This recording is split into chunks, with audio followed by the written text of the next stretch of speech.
now you have discovered that there are many potential security risks that may not have been discussed or thought about before. This is not an exhaustive list of every risk known to mobile devices, but it is really a good start. Now that our minds are thinking along the lines of what is necessary to secure these devices, let's go through just a few of the known options that will be useful for us to consider when implementing a holistic security within our company. Yeah, and first and foremost, we always need to train our users on the proper use of these devices and how to help them understand how malware ends up on getting on their system so they can more likely avoid that problem.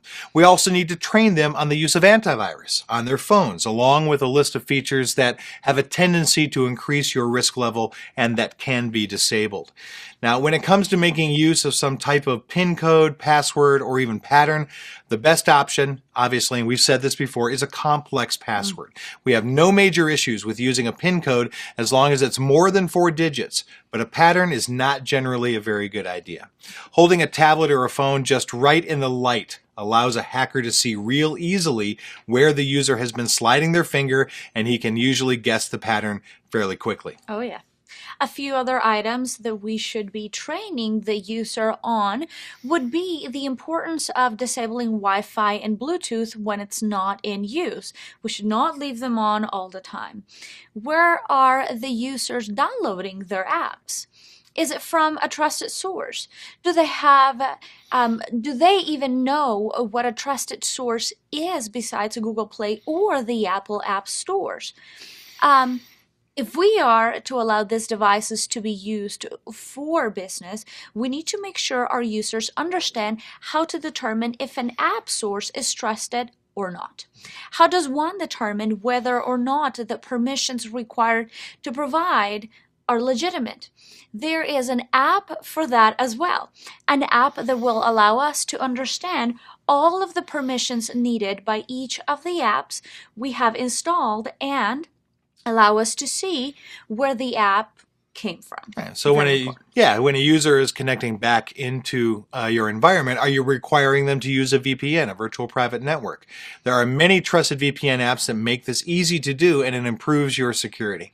There are also many companies out there that have entire platforms to help us manage the mobile security of all of these different devices.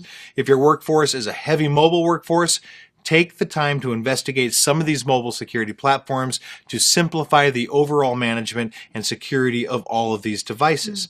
Not only can it help you manage the assets more easily, it will help you implement security and monitor that system or security on all of your systems. Now, we'll take a brief look at a couple of options as we wrap up this course on securing your mobile devices.